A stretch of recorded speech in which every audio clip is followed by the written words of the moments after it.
And away we go. It is the Nightcap live version right here on BearcatJournal.com. Brought to you by our good friends at Galactic Fried Chicken, www.galacticfriedchicken.com.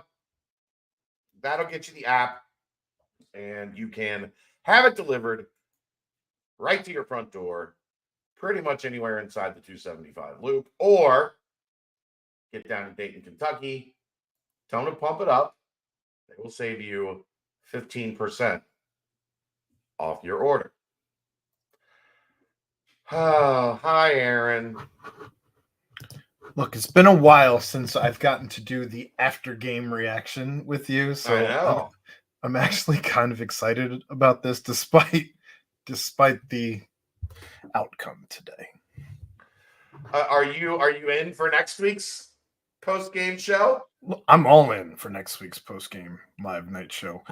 That's going to probably be an Aaron after dark, because I cannot promise that I won't be sober at that point. Well, I'm not staying sober because you're getting drunk, so it's gonna have to be what it's gonna be. Let the chips fall as they may. Yeah. It might be BCJ after dark, where we just have everybody come on at 2:00 in the morning. Maybe we release that. Maybe that one gets deleted. Maybe it doesn't. Who knows? Yeah, maybe that one when the show ends. That's it. Leave no evidence on the internet. Oh boy, Aaron, it's therapy session time. First game in Big 12 conference play history for the Cincinnati Bearcats. They do not get an easy go of it with the Oklahoma Sooners coming to town. But Oklahoma wins 20-6. That was as great of an environment as has ever ascended upon Jimmy Nippert Stadium. It's pretty crazy that it was louder against Oklahoma. To me, anyway, it's pretty crazy. It was louder against Oklahoma than it was a week ago in a rivalry game during Nippert night.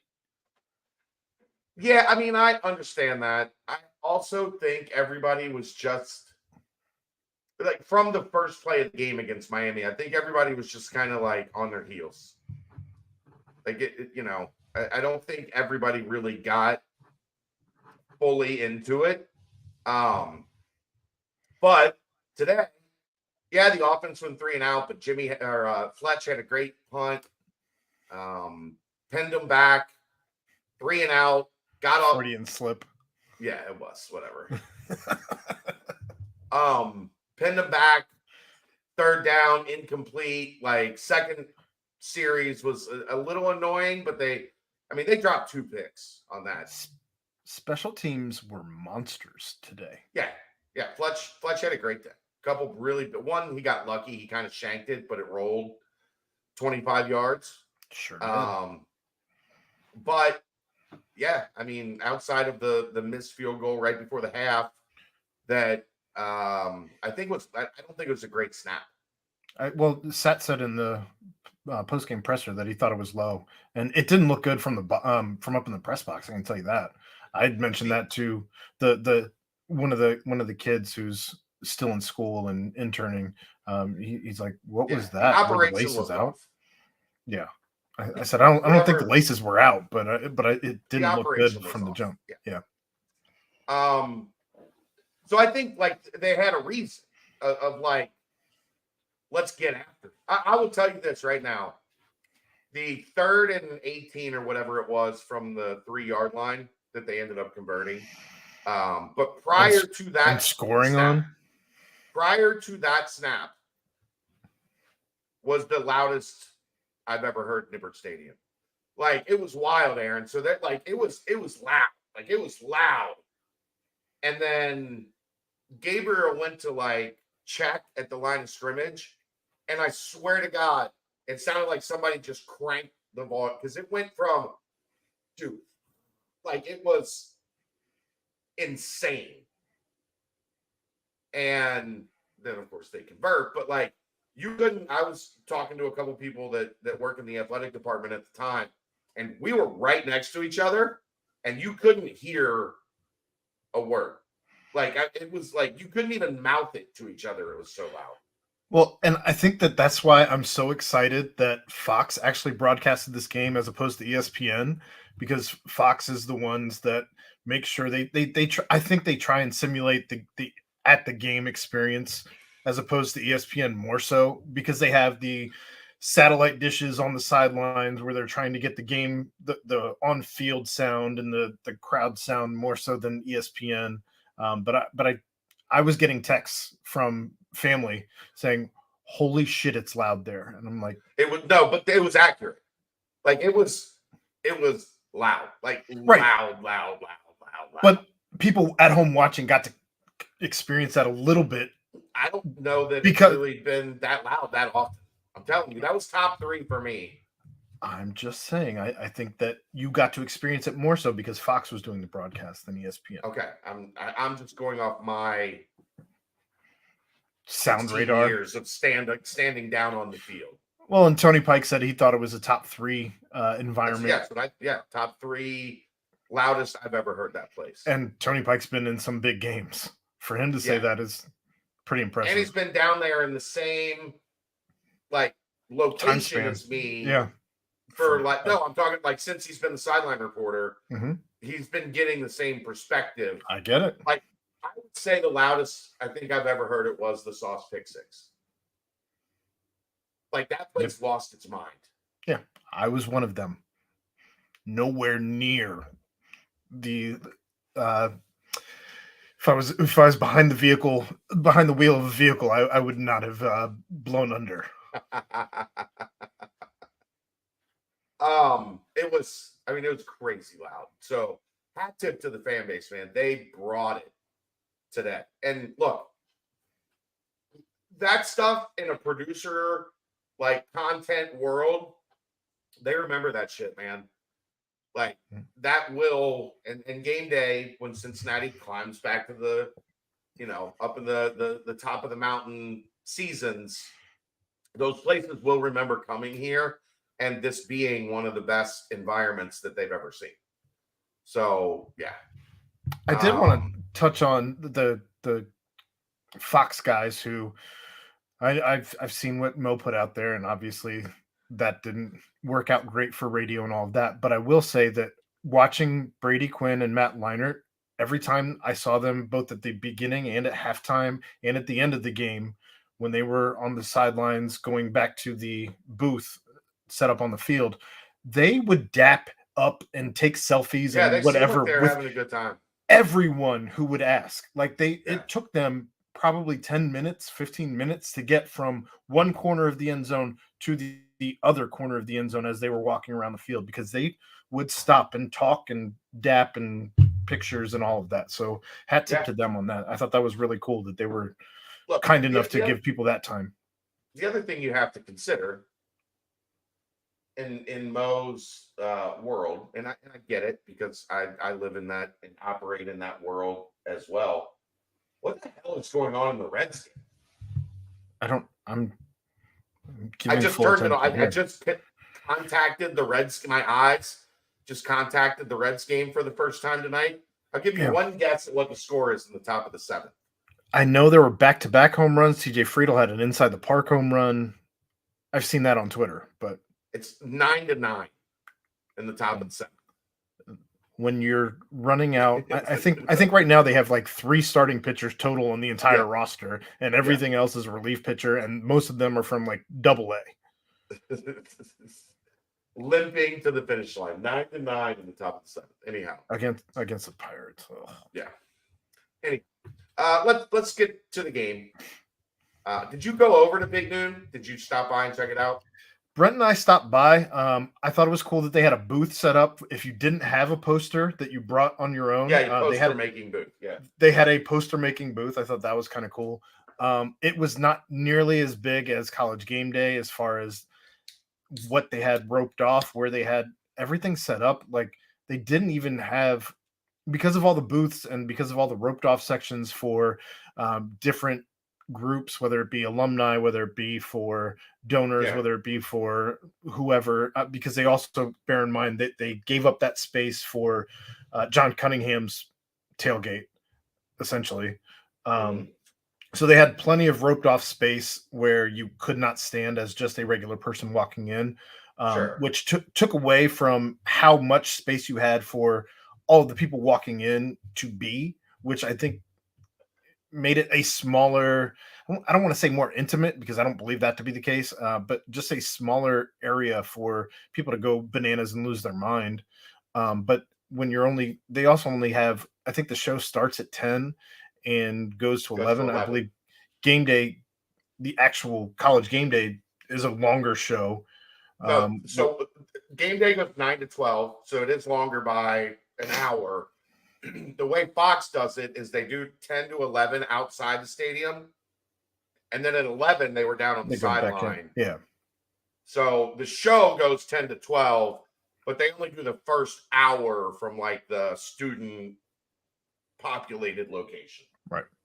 And I guess if So you're trying to also tailgate, then and enjoy that portion, that makes a difference to where you could pop in there for a little bit and then go back to your tailgate. So that's kind of a cool thing, I guess. But yeah. outside of that, it was madness. And if we had really wanted to get in the thick of it, we could have. But I wasn't really trying to do that. I had just gotten out of a car ride and I really had to pee. Also, I mean, what are you going to gather by trudging into the middle of that thing Wouldn't have been any different than I think as a probably as a what I damn got on near the outside. 40-year-old man? Yeah, I'm good on that.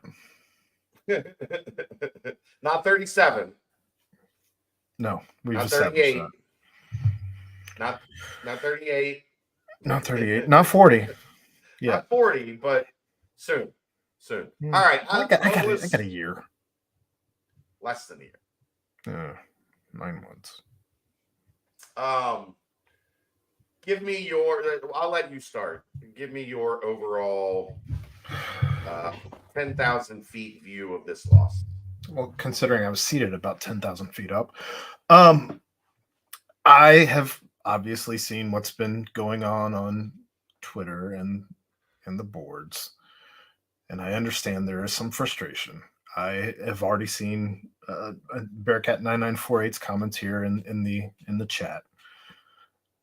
Scott Satterfield's going to be fine. Bear in mind that this team was put together in roughly, at least in its conception, after Luke left and Scott Satterfield was hired. You had roughly 2 months to put this thing together MacGyver style. They have not had a full year of recruiting. They have not had a full year in the portal. They have done the best they could, by my estimation, with what was available at the time. You're not going to be able to patchwork an offensive line together that quickly. And I think that that's probably the biggest glaring need as things currently stand on the offensive line, or on the offense as a whole. And I think that we knew that we've known that for months. I think Well, that here's what I think something screwed that up, Aaron. And that was the first 6 quarters of the season. Everybody was like, "Oh, this offense is great. This offense is elite, and we should now expect that as much from them every time they take the field." Luke Kendra in his post game presser put it best that they lacked execution, and it's on the offensive line. That's on the offensive line. That's not on play calling. That's not on Emory Jones. Emory Jones, does he have time to make more than 1 or 2 reads, especially if it involves scanning to the other side of the field? I don't believe so. That's the halfbacks are doing the best they can with what they're working with, and I think that's why you're seeing such a rotation, as they're churning and burning. But defense, I think everybody has put some type of response out there. Defense, if you had told me that they were going to only allow 20 points to Oklahoma, I think we win. And I told you this was going to be a game of I said that this was going to be a game of trends. They scored 77, they scored 28, they scored 66, they scored 20. I nailed that. Nailed that take. But congratulations. I'll have a extra $5 for you at the tailgate. I don't believe you. In any case, I think everybody played their ass off today. I think that like I said, the defense did what more than even I expected them to do. I didn't expect them to hold them 20. I thought 23, 27, somewhere in that realm, maybe even 30. But that was also not knowing that Deshaun Pace was going to be sitting out. And Ken Willis played well. Played his ass off. I think he ended up with 8 tackles, something like that. Well done. He did have some mistakes as well, but that's going to happen when you're making your first start against Oklahoma. I don't want to. It's also not like Deshaun had been playing flawless football. He had made several important mistakes this year. Agreed. So that all said, I don't believe it's time to fire Scott Satterfield as the head coach. We can't afford to do that. I don't believe it's time to fire him as the play caller. I think he's calling plays just fine. I believe that this offense is not flowing the way that any of us want it to be flowing. But I think that there were certainly some improvements this week, as we'll break down. And I don't want to steal your thunder on the take that you had before we started this thing. That all said, it comes down to execution. And if you're not executing, especially on the offensive line, you're not going to win games. You're not going to score, and you're not going to give your running game or your passing game opportunities to put the ball in the end zone. So I thought Oklahoma blitzed more than I anticipated. I know they're aggressive, but they were sending 5, 6 at times. A lot. That is also when you have an offensive line with 4 new starters. That is also a place where you're going to have growing pains. Real quick,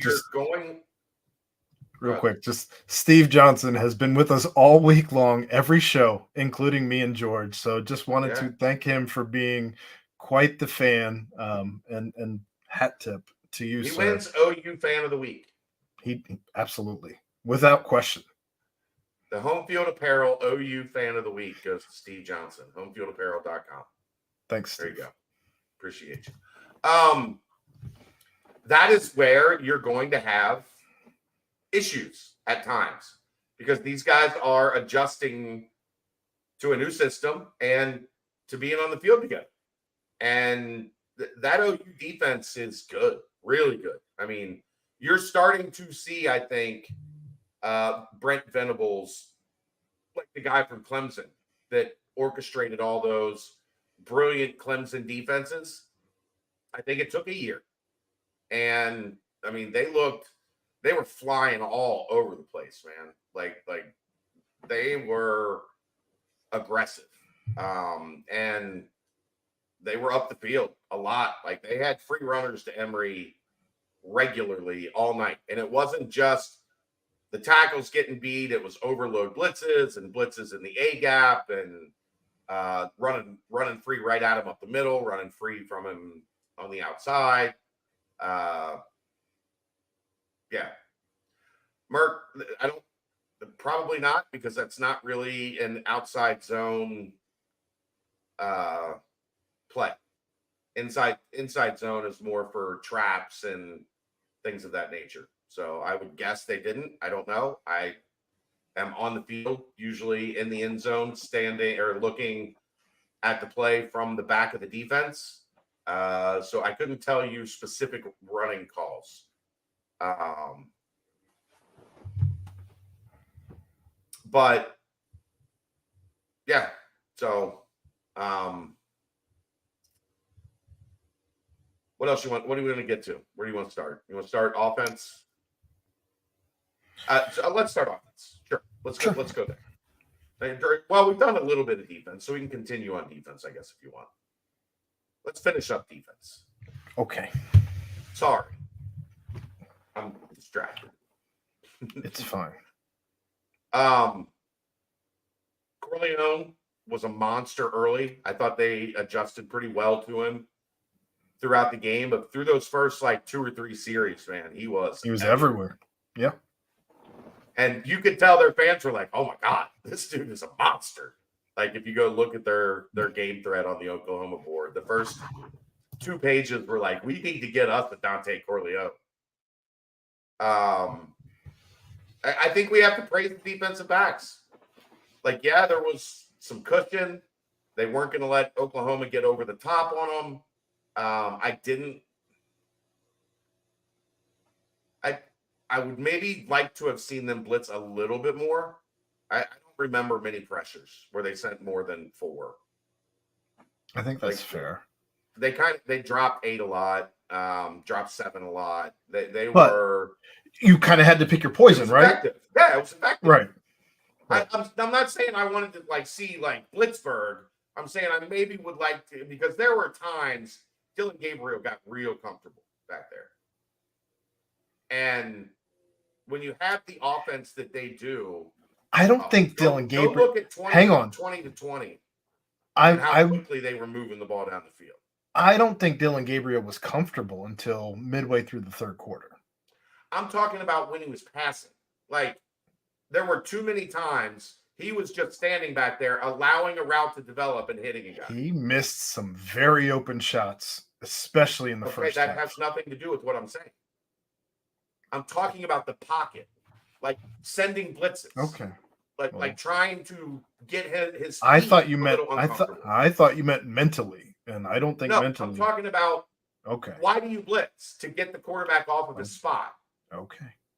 I just would maybe like to have seen a little bit, but you can't fault the results that they got. That's just a personal, like, again, a lot of times I watch the defense or watch like the opposing team from behind their quarterback.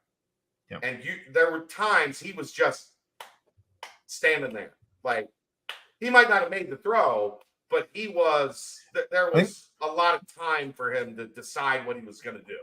I think my favorite time that he was just standing there was the botched play where it was supposed to be him handing it off to the receiver, and he was just standing there holding the ball. Like, why didn't you take it? Yeah, and the running back stopped and turned around like, what? And he's like, what? Why didn't you take it? And he's just standing there holding the ball. Yeah. That was funny. That was pretty. That was funny. The snap over the head was completely on the crowd. He was trying to check, and the center couldn't hear him. What a lucky break Oklahoma got with that backwards pass. Right back. Oh yeah, that there's nobody in the vicinity. That it rolled out of bounds. That too. But I mean, there was just nobody that was in. Like, I was wondering where's the guy that was supposed to have the running back that fell down 8 yards away. Yeah.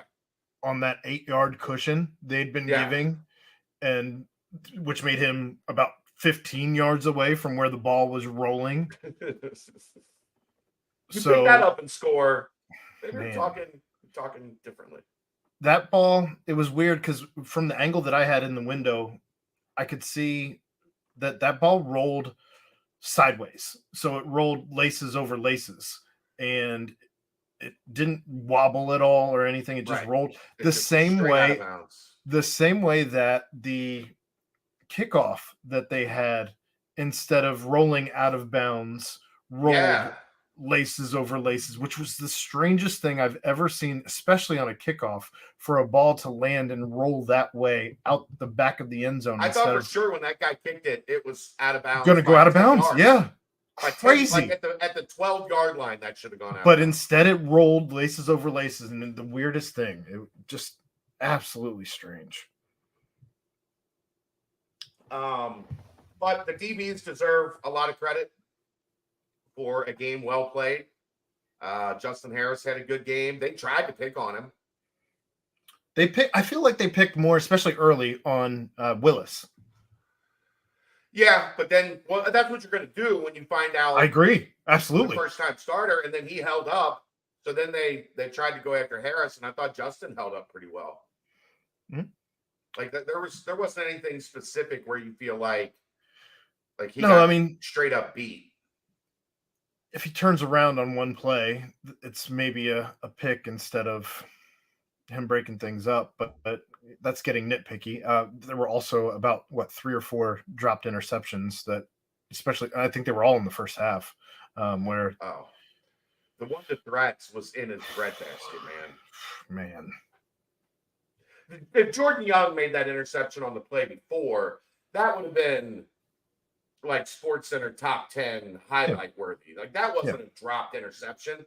That was a chance for an interception that you missed. It wasn't necessarily a dropped interception.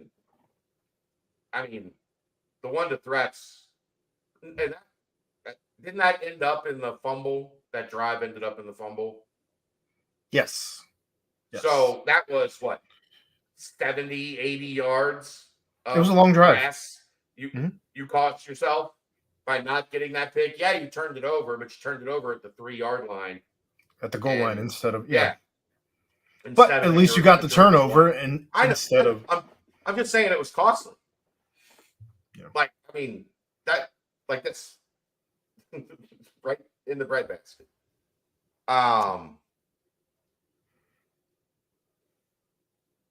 Again, Steve, I think you're missing my point. I'm not talking about his throws. I'm talking about the pressure in the pocket. He was, for but he large got my parts, point. Yeah, large part standing back there, being able to see the field and decide where he wanted to throw the ball. He might have done that poorly, but that's not what I described it wrong when I was setting it up. But I was talking about sending more pressure because he was just, for a lot of the game, standing there, making a sandwich in the pocket before the play developed. Now, Steve, let me let you in on a little secret here. We've never thought Dylan Gabriel was good. We know him. Like, he lived in our neighborhood a couple years ago. Like, we know.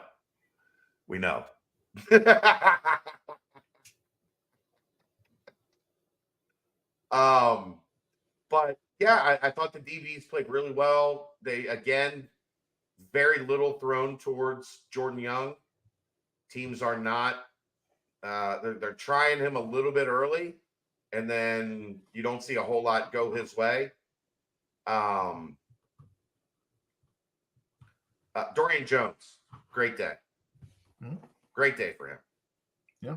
A guy that, we've been waiting to see that breakout, and today was it. He was active. He was disruptive.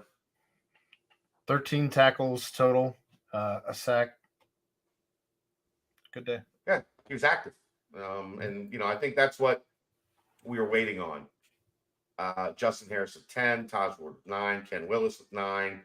That shows how much Oklahoma was just getting the ball into the open spaces and making DBs make one-on-one tackles. Yep. Dante with 6, 2 tackles for loss on a sack. That's for a nose tackle. 6 tackles and 2 tackles for a loss is a gigantic day. Well, especially when they only rushed the ball 37 times. Yeah. I'm surprised they ran. Well, let's see. Well, only 2 of them would have been sacks. So 32 times, actually. Oklahoma ran the ball. And one's a team, so 31. 35. I'm looking at the official team stats on Gobert. So 37 minus 2 sacks is 35. You're looking at Cincinnati's rushing.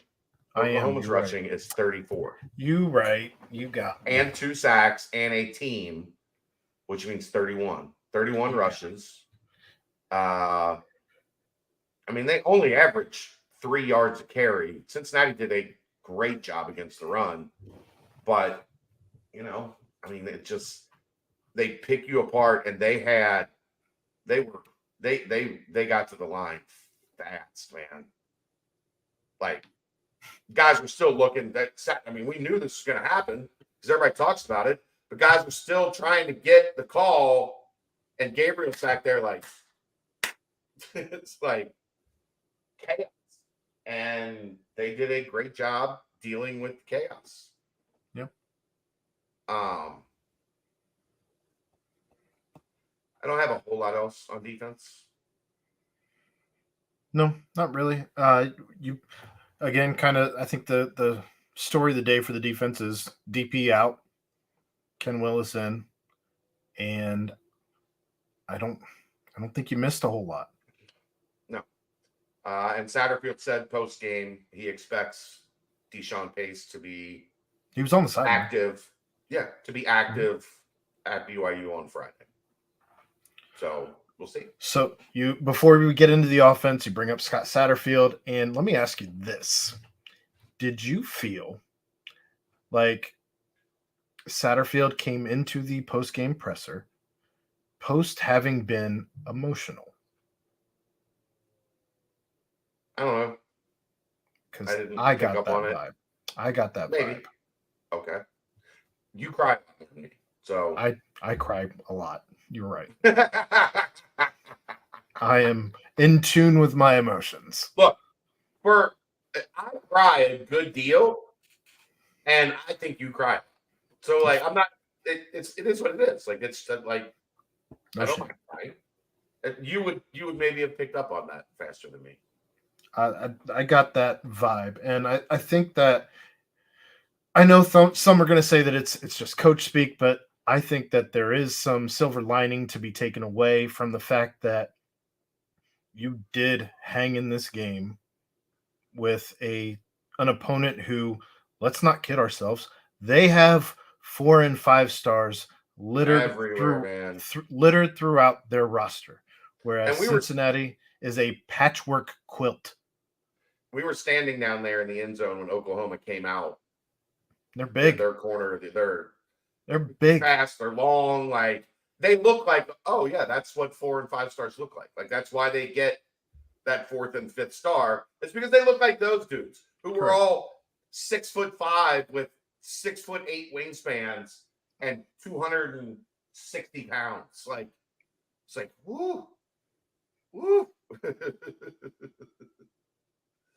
But yeah, they're impressive. Like it's when you walked out of the Cotton Bowl and Alabama was standing there. Yeah. So I don't know. I think that you're going to struggle against a team when you're littered with 3 stars and a handful of 4 stars. But I think that you did not get blown out. I know somebody said you didn't look like Colorado against Oregon, and right. I'm very happy it didn't look like Colorado. What did it end up? Oregon. I didn't see the final. 42-6 or something. Okay. Yeah. So not good. Yeah. Okay. Offense. Let's talk offense. Do we start with Emery? Start wherever you want. You're in the driver's seat. He was inconsistent today. And I think he would tell you he left some throws or some reads out there. I think there has been, especially in some of these red zone situations, guys that if he had done a better job in the progression, that the play would have been there. I know on the pass they forced to Singletary with 2 guys, D. Wiggins was, 10 yards away, standing wide open. And so I wonder, this is something I tried to pay attention to throughout the game. Like I said, only 2 trips to the red zone. One of them, I think, stalled out at the 18. The other one got down to the 4, I think, maybe. I can check. Yeah. Okay, maybe they throw swing passes. Maybe they don't throw screens. Thank you, Rob. Robert. Like the running backs are catching passes. Ended It's on not the like 9. 9. Oh wow, that's So the closest they got was the 9. The one right before halftime. And the only other one that was closer than that was the 20. Yeah. So technically, yes, they were 0 for 2 in the red zone. The one that got to the 9, they were fighting against the clock, winding down. So having to call plays to kind of get towards the sidelines. I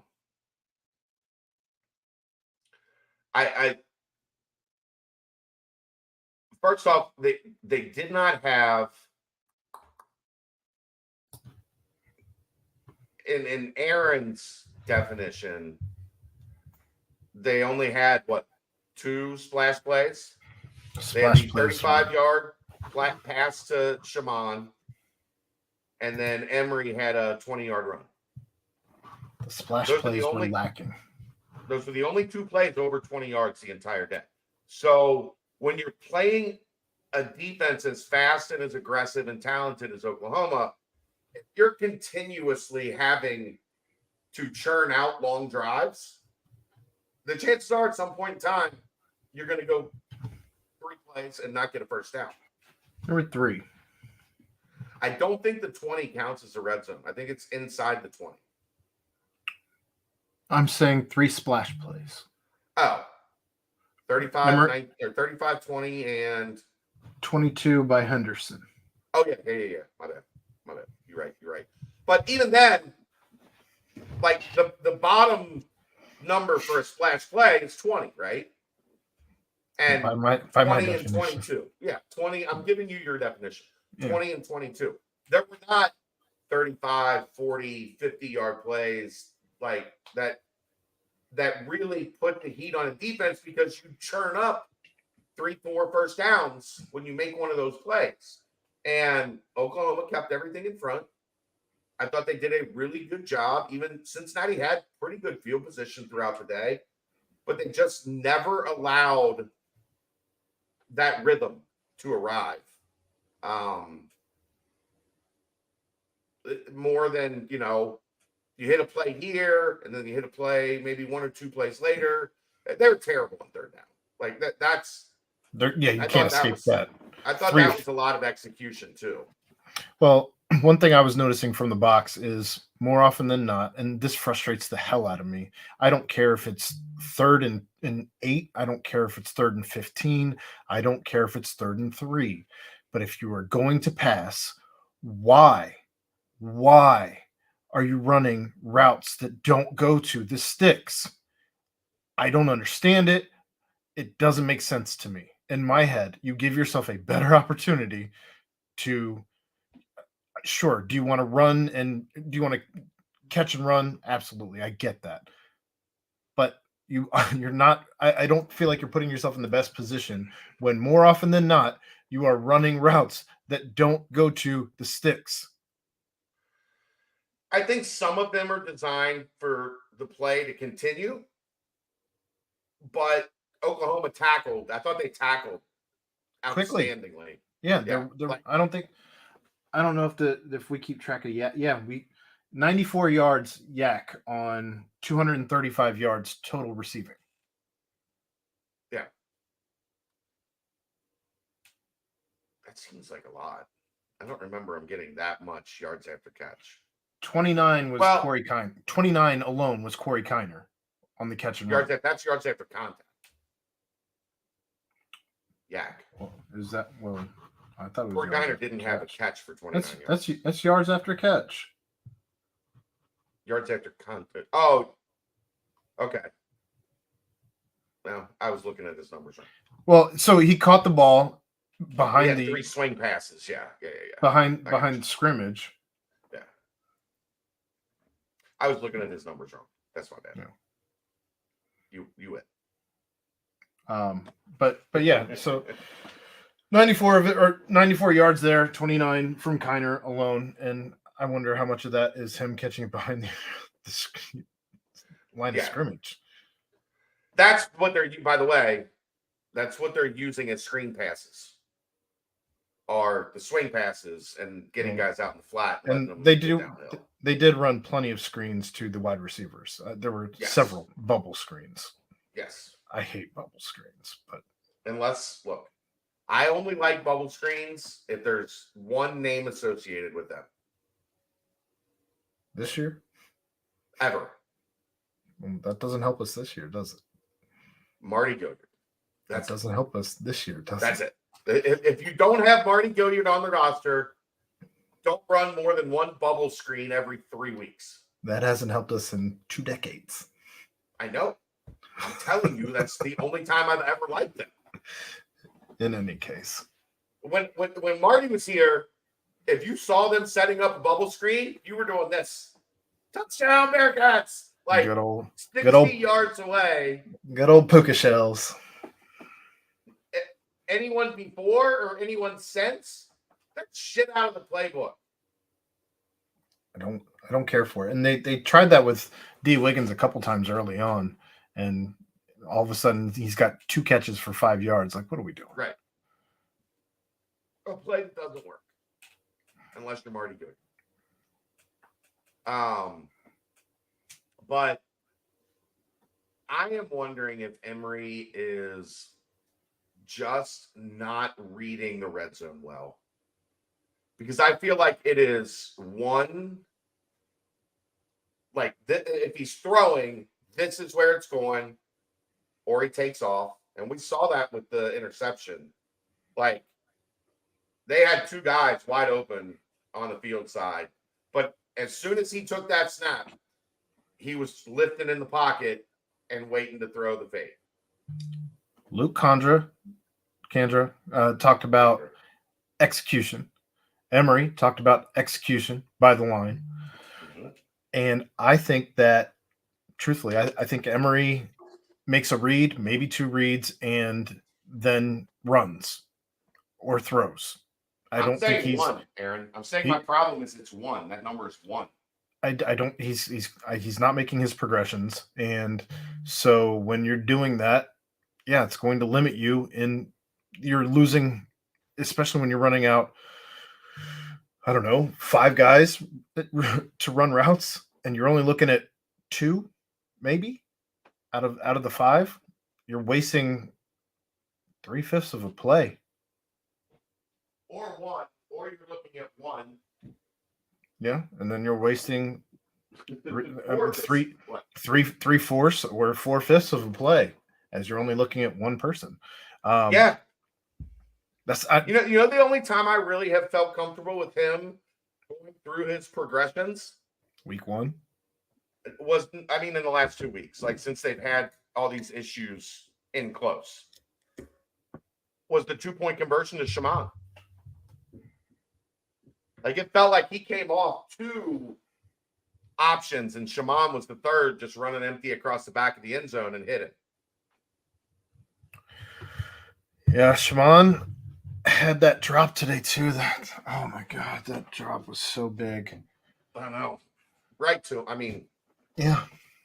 after he had just made his 35-yard catch. A great catch and run. Catch and run. That's where a lot of the yards after catch came to. 19 there, yeah. On his 35-yard catch. Yeah. I feel like he's not doing this as they're moving down the field. But then as soon as things like get tight, as soon as he's got to make even quicker reads and decisions, it's 1 read and then hit the eject button. Do you think, and I'm just thinking out loud here, but do you think some of that is due to the fact that he doesn't feel like he can wait in the pocket or even scramble around to find anybody, because the line is either not holding a block or not even blocking sometimes at all? I think that is part of it. I think also part of it is, other than Henderson, I still like it's so new that I don't think like that when things break down in the red zone or when, when you're in those short, tight situations, who does the quarterback trust? Because more often than not, that's where he's going to put the ball, right? Sure. And if he forces it into Xavier Henderson, how do you gain trust? By throwing touchdown passes to those guys in the end zone in games. And that hasn't really happened. I mean, yeah, obviously had the highlight reel catch with your boy Braden Smith. Yeah. But they're in the last two games, you had Singletary's touchdown early in the or no, that was the Pitt game. Yeah. The past two games. You haven't had a touchdown by a receiver. Right. So what does that tell you? That he doesn't have that full comfortability with all of his weapons to make plays. Yet. But it's almost like we just, like I said earlier, like it's like we have just decided that since things really clicked in the first two games, that they were going to continue to click. Well, you know what happened in that Pitt game also, Aaron? There was a second half where Pitt did this to Cincinnati and put on tape the things that make this, can make this offense uncomfortable. And then Miami replicated it, replicated it. And then you see Oklahoma do, their own version of that, but it didn't, they blitzed or pressured the line of scrimmage heavily.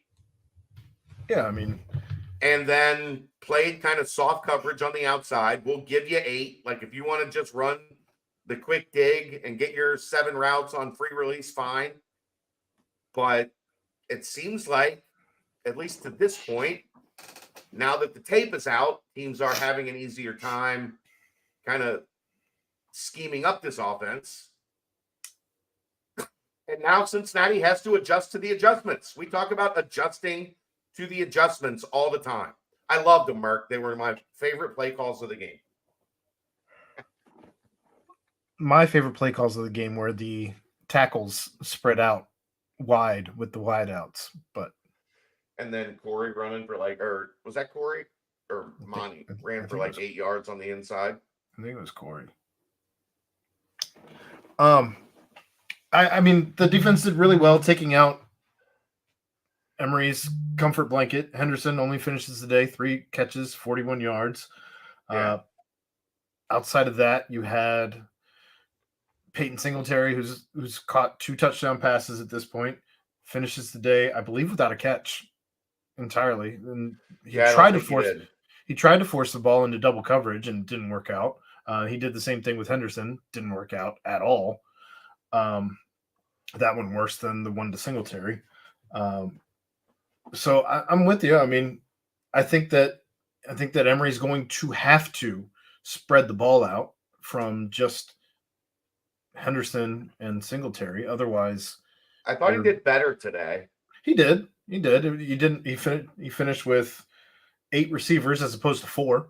So he doubled the receivers from last week, which is good. But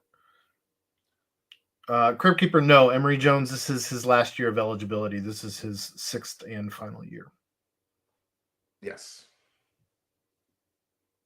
What do you say to the people who want to, because there's plenty of people on Twitter who want Emory to take a seat and let Are these the same people that wanted Ben Bryant over Des Ridder and then Evan Prater over Ben Bryant, and now they want the backup quarterback? Everybody wants the backup quarterback. The new and fancy toy. Yeah. Look, these coaches are getting paid a lot of money. They would like to keep their jobs. They're not going to watch practice and say, okay, this guy gives us the best chance to win, but we're going to sit him. I agree. That's not how it works. I also don't think that one game into your very first Big 12 schedule against a ranked opponent that is Oklahoma, which is littered with 4 and 5 stars, is That where is you played make the great defensively. is where you make the decision to bench your quarterback for the rest of the season because you can't Right. come back from that. No. Not well. For No. either Brady Lichtenberg or Brady Drogish. The coaches aren't making that decision thinking the best guy is on the bench. I promise. I promise. And guess what? Emory's legs have been a pretty big part of this offense. You're gonna take that out. You'd also burn a year of Drogish if you went to Drogosh. Correct. But he's not the second team quarterback. Brady Lichtenberg is.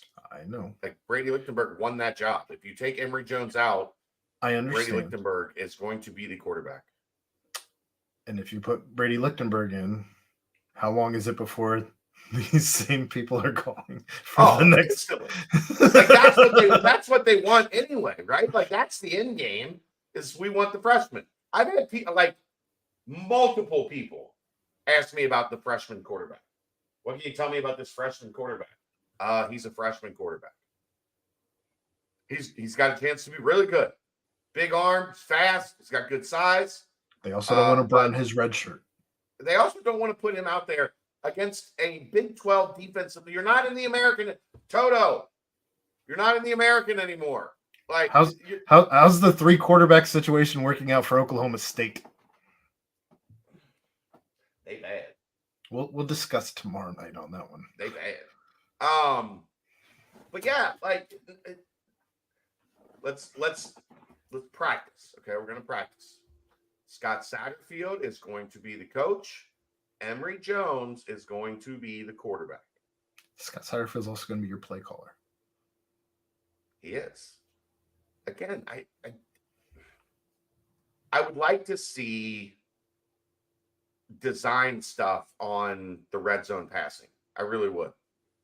To see like something has to give.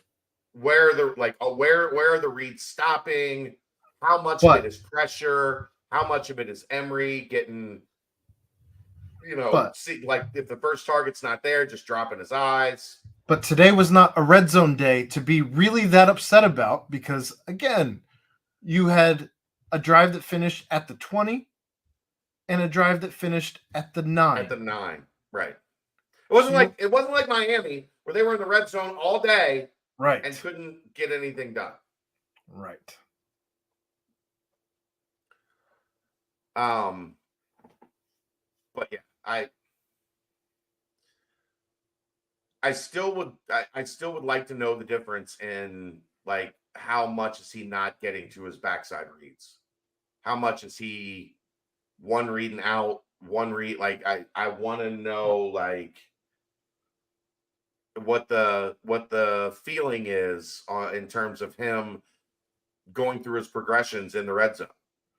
And as I was talking about people being emotional in their pressers, Emory takes these losses on the chin.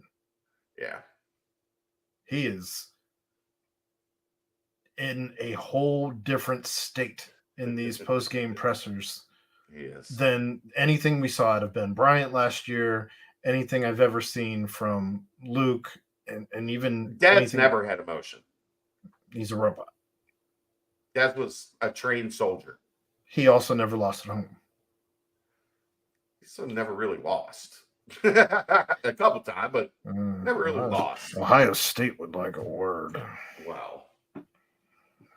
He also got hurt like 5 minutes into that game. I'm aware.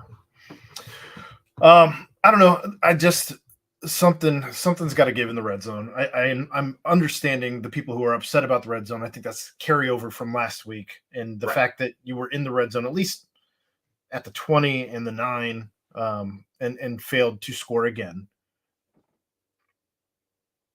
2 games in a row now where you've struggled. But it wasn't the issue that it was against Miami. So let's not let's not over exaggerate. Like the problem today wasn't red zone execution, it's third down execution. Well, I'm still of the belief that it was offensive line execution. Yeah, I mean, they brought pressure on third, and there was also a lot of third and long.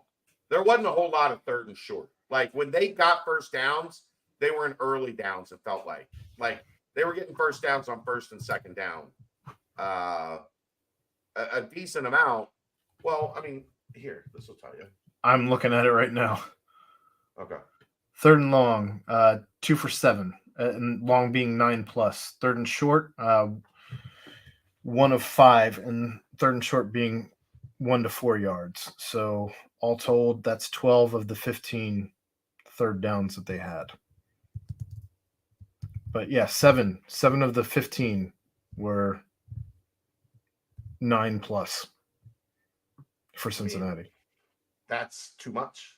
Like, guess what? You're going to be bad, really bad on third down if 7 of them are 9+. Mm-hmm. And they converted 3. So 3 of 8. Yeah, 3 of 8 on less than 9 yards. And then, no. Oh, that's right. Emory converted that 1 of 8. 19. 1 of 8 on less than 9 yards. Mm-hmm. Yeah. Average third down is 8.1 yards. Let's go, Cats said. You can't. You can't. That's not going to get the job done if you're consistently forcing third and long upon your offense. So that's what are the problems on first and second down. Now, they didn't run the ball well at all. They did start to, as the game went on, they ran it a little better. But you don't have that one guy that really had a big day. I thought Miles Montgomery ran great in the second half, by the way.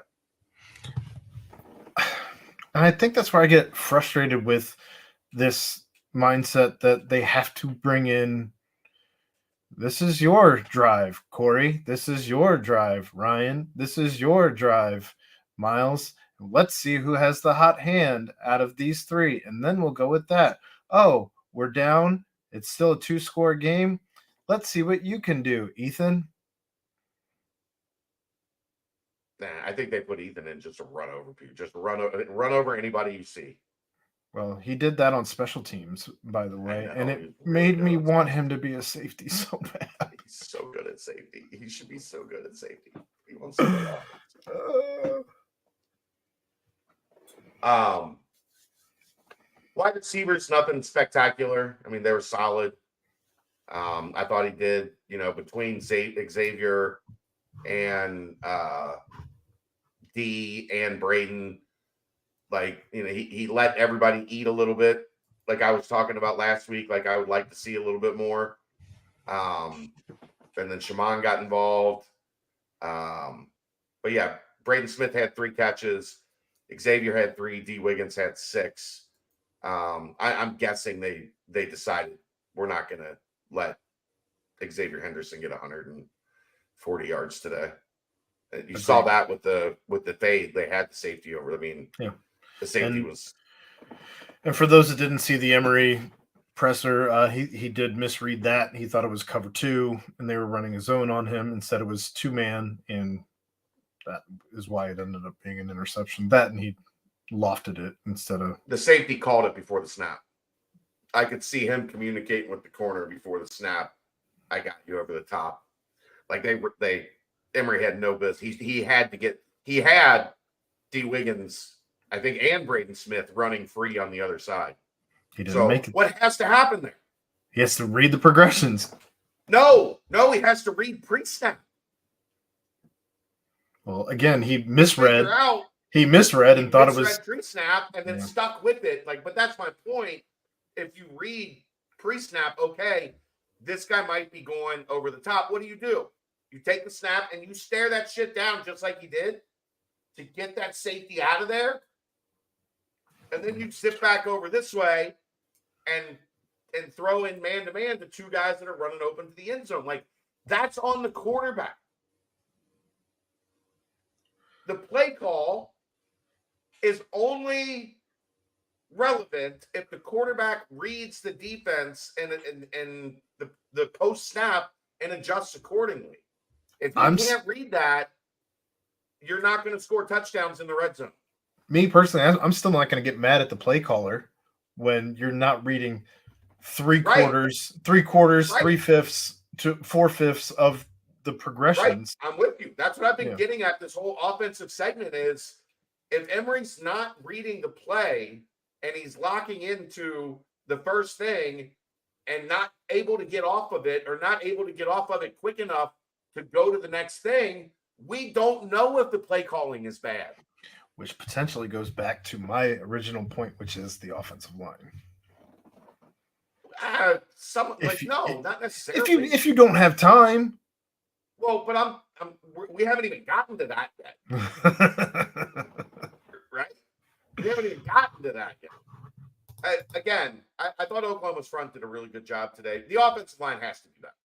Like, there's no doubting that. There's no sugarcoating that. But I did think Oklahoma was effective attacking them at different spots in different ways and causing problems for different guys. But there's still, like, especially in the first half, 3-4 times they just had a free runner to the quarterback. And then a guy in Emery's face. Like, your chances of being successful on offense are very low at that point. And guess what you're also going to get when that happens? Lots of third and longs. You're also going to have a quarterback who is making one read and then is, especially a mobile quarterback, who's going to be taking off and running or forcing a ball where he doesn't necessarily want to force a ball. Right. And again, I thought the interior could have played better because a lot of that pressure is coming at him like this.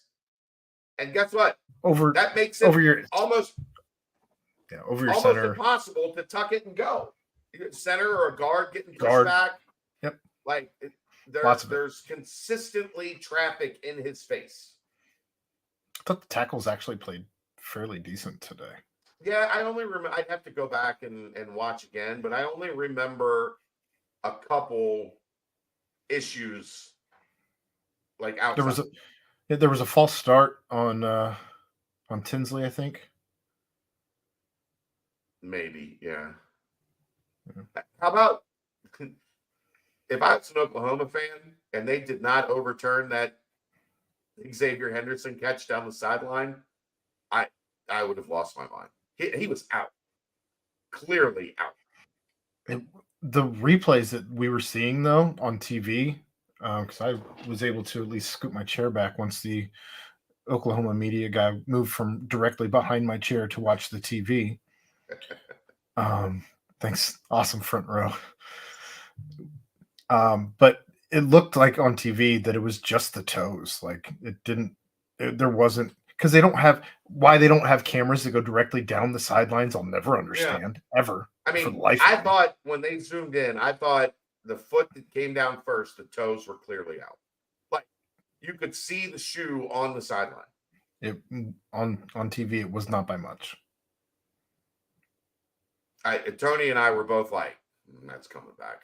Again, why we don't have cameras placed down each sideline and also down each end zone, right?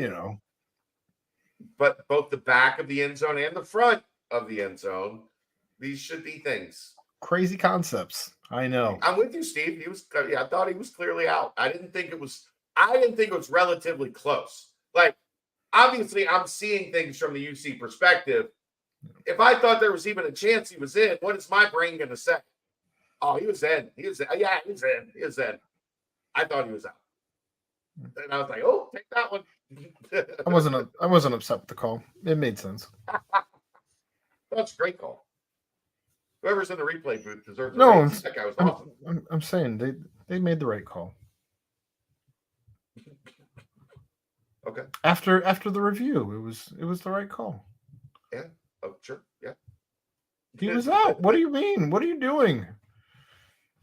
They called him in.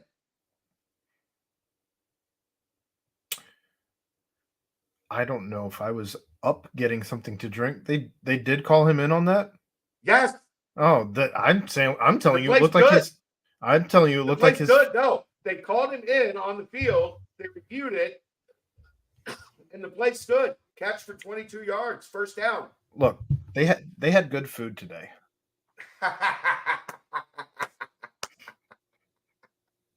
You didn't notice that Cincinnati was 2 first downs farther down the field when I he came had back? this guy breathing on my neck behind me to watch the TV. Everything was weird. No, they said he was in. They called that a catch. Said it was good. That's what I was talking about. Like, that's why it surprised me. I was like, oh, shit, we haven't been in a league where we get the calls in a long time. I thought his toes were out. Well, we They also were had clearly out. they made up for it with the Brian threats, bi-weekly call of headhunting. It's fine. He slid late. That was fine. That hit was fine. He slid late. It's on the quarterback. Can't slide that late. It's Dylan Gabriel. It's fine. I don't know. I don't have a whole lot else left to you. No, I mean, I know that everyone is glass half empty after losing 2 in a row, one to Miami, one to Oklahoma now. And for me, I'm trying to find glass half empty or glass half full and be of the mindset that Oklahoma's good. They've been good for a long time. And they are, again, for I think the third time to mention it because it's that important to me. They are littered with 4 and 5 stars. They are built differently physically than Cincinnati, who is a just literally a patchwork quilt of whatever we could get in the offseason in the transfer portal. Right. This staff has not put together a team yet that they want. They're doing the best they can, but this is not a finished product by any stretch.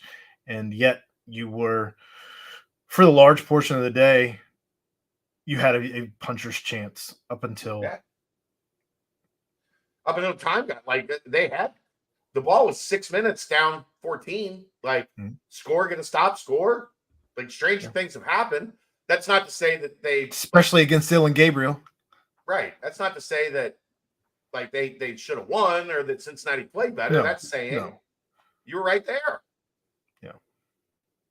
Yeah, Jeff, we did talk about the weird formation with the tackles. Satterfield said in the press conference, you can find that right here on this this YouTube channel, that they were he was kind of messing with Venables to give him a different look. It worked. Yeah. You couldn't keep doing it, obviously. No.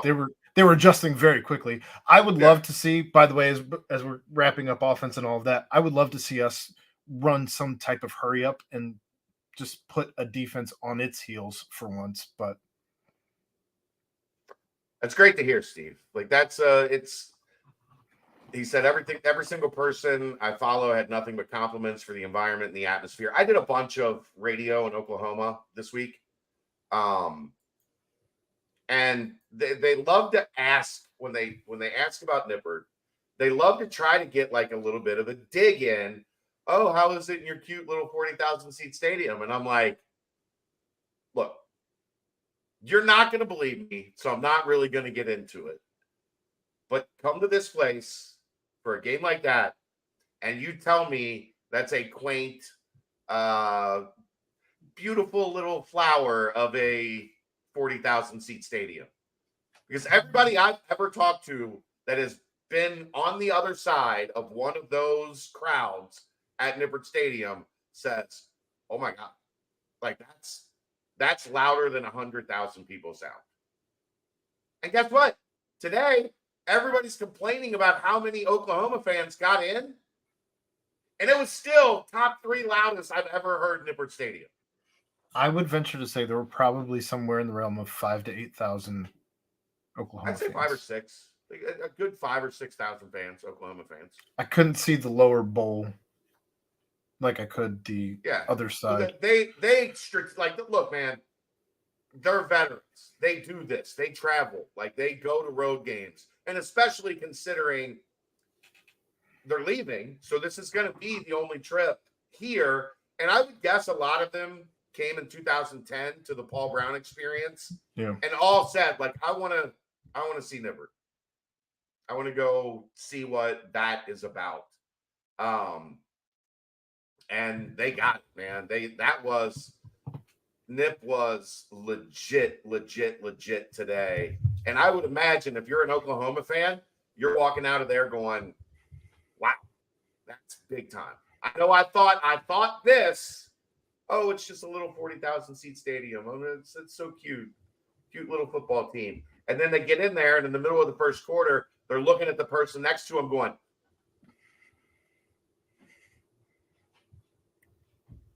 yeah. Next home game is going to be Iowa State. Yep.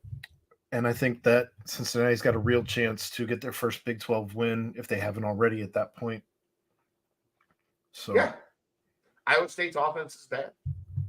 The schedule is ever in Cincinnati's favor the rest of the way. Just keep the ship together and keep improving. And this is a team that can do good things going forward, including at BYU Friday, although we're all skeptical.